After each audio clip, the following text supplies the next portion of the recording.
नाशिक जिल्ह्यातल्या नैताळे इथं 30 एकर गायरान जमीन लाटण्याचा धक्कादायक प्रकार उघड झालाय। राष्ट्रवादी काँग्रेस पदाधिकाऱ्यांनी जमीन हडपल्याचा आरोप करण्यात आलाय। धक्कादायक बाब म्हणजे भूमी अभिलेख कार्यालयातून संबंधित फाईल गायब झालेली आहे। बघूया या संदर्भातला हा स्पेशल रिपोर्ट।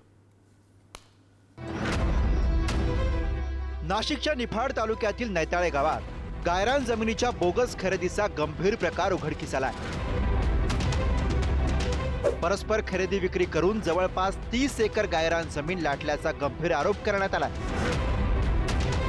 खरेदी करणारे सर्व व्यक्ती माजी सरपंच आणि राष्ट्रवादी काँग्रेस पदाधिकाऱ्यांचे नातेवाईक असल्याचं उघड झालंय। त्यामुळे आता गायरान जमीन देणाऱ्या कुटुंबाच्या वारसांनी आवाज उठवत प्रशासकीय चौकशीची मागणी केली आहे। येथील माजी सरपंचांनी आता सध्याचा विद्यमान तो सदस्य आहे व तो दिलीप काकाचा हा खंदा समर्थक आहे। त्यांनी ती महसूल यंत्रणेच्या व भूमी अभिलेखच्या काही अधिकाऱ्यांना हाताशी धरून ती बेकायदेशीररित्या लाटायचं काम चालू आहे। त्याच्यात त्यांनी 30 एकर आतापर्यंत बेकायदेशीररित्या खरेदी केली आहे। सदर व्यक्तीकडे बंदुकीचा परवाना आहे। बंदुकीचे फोटो घेऊन सोशल मीडियावरती व्हायरल करतो। जो माझ्या विरोधात या गायरानाच्या विषयामध्ये लढल त्याला मी बंदूक घेऊन बंदुकीच्या गोळ्या घालील। त्यात रेकॉर्ड ऑफ राईट प्रमाणे त्याच्या सीमा दाखवल्याच्या नंतर ती खरेदी घेतली, माझी नोंद झाली। नोंद झाल्याच्या नंतर माझं त्या गट नंबर 18 मध्ये उतार्यामध्ये नाव घेण्यात आलं आणि मी शासकीय फी भरून भूमी अभिलेखला मोजणी केली। ऑनलाईन फी भरली ती पण मी नियमाप्रमाणे त्याची खरेदी घेतली। ही सगळी प्रोसेस अशी नियमाप्रमाणे केलेली आहे। राजेंद्र बोरगुडे हा राष्ट्रवादी काँग्रेस पक्षाचा कार्यकर्ता आहेत, परंतु नैताळे येथील जमिनीच्या बाबतीत जे मध्यंतरी एक बातमी आली ती बातमी मला त्या ठिकाणी माहिती नाहीत, कोणती जमीन आहेत, कोणते गट नंबर आहेत आणि त्याचा माझा सुतराम या ठिकाणी संबंध नाही।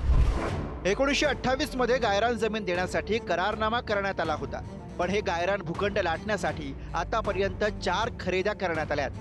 धक्कादायक बाब म्हणजे या संपूर्ण प्रकरणाची भूमी अभिलेख इथं असलेली शासकीय दप्तर नोंद गहाळ झाली आहे। या प्रकरणी पोलिसात तक्रारही दाखल करण्यात आली आहे। इंग्रज काळातील कडई पत्रांनुसार सर्वे नंबर 75, 76, 77, 78 हे महादू, सहादू आणि पुंजा बोरगुडे यांच्या मालकीचे होते। जनावरं शेतात घुसून पीक नुकसान होऊ नये म्हणून 75 आणि 76 नंबरची जमीन गायरान म्हणून गावासाठी देण्यात आली। गायरान झालेली जमीन गावासाठी दिली, पण 77 आणि 78 ही खासगी मालकी म्हणून ठेवण्यात आली। 1969 मध्ये पंचांनी गायरान जमीन चंद्रेश्वर बाबांना परस्पर दिली। यावर वारसांनी हरकत घेतली आणि ती मान्यही झाली। 2017 पासून 2025 पर्यंत पंचांच्या वारसांकडून जमीन खरेदी होत गेली। जवळपास 12.15 हेक्टर जमीन लाटली गेली। सर्व खरेदी करणारे व्यक्ती माजी सरपंच आणि राष्ट्रवादी काँग्रेस पदाधिकाऱ्यांचे नातेवाईक असल्याचं उघड झालंय।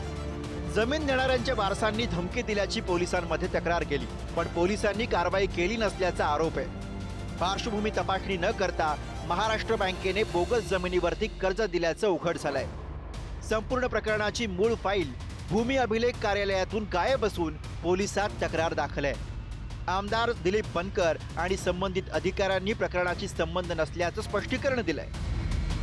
निफाड तालुक्यातील नैताळे येथील गट नंबर 18 जो आहे त्याची शासकीय दप्तरी शासकीय किंवा वर्ग 2 ची जमीन गायरान जमीन अशी कुठल्याही प्रकारची नोंद नाही, ती खाजगी जमीन आहे। आमच्याकडे नोंदणीचा जो विषय आहे तो एकदा दस्त आतमध्ये आला की आम्ही 7/12 बघतो, त्याच्यावर काही इतर हक्कात बोजे वगैरे आहे का त्याच्या NOC लावून घेतो आणि देणार घेणाऱ्यांचे शेतकरी पुरावा असतो, शेतकरी पुरावा जोडतो आणि व्हॅल्युएशनसाठी आपण 7/12 जोडून घेतो। म्हणजे स्टॅम्प ड्युटी आणि रजिस्ट्रेशन फी भरण्यासाठी आपण तो 7/12 जोडून घेतो।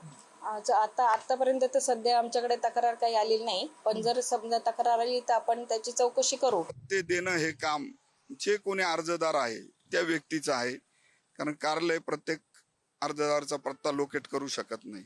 आम्हाला प्रत्यक्ष जागेवर असा अनुभव येतो गेल्यानंतर की हा अर्जदार जो आहे याचा पत्ता इथे आहे, परंतु हा प्रत्यक्षात राहिला तिथे नाही, असेही काही प्रकार होतात। गायरान जमिनीच्या प्रकरणात जेवढे गंभीर आरोप आहेत तितकाच प्रशासनाचा कारभार धीमा आहे। भूमी अभिलेखातील फाईल गहाळ होणं ही मोठी बाब असून यातूनच प्रकरण दाबण्याचा प्रयत्न असल्याचा संशय अधिकच बळावतोय। महसूल मंत्री आणि जिल्हाधिकारी यांनी या प्रकरणाची तातडीने दखल घेऊन चौकशीचे आदेश द्यावेत अशी गायरान जमीन देणाऱ्या वारसांची मागणी। किरण ताजणे, पुढारी न्यूज, नाशिक।